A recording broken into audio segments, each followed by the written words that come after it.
મોર આકાશમાં ઉડે છે. મોરને બે આંખ હોય છે. મોરને બે પગ હોય છે.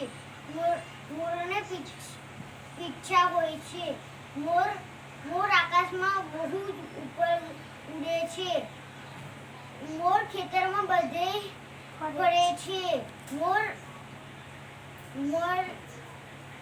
મોર બધી જગ્યા ઉપર જઈ શકે છે.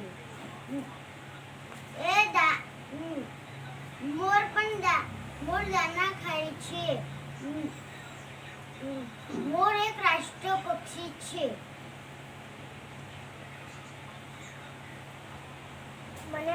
મોર મને ગમે છે.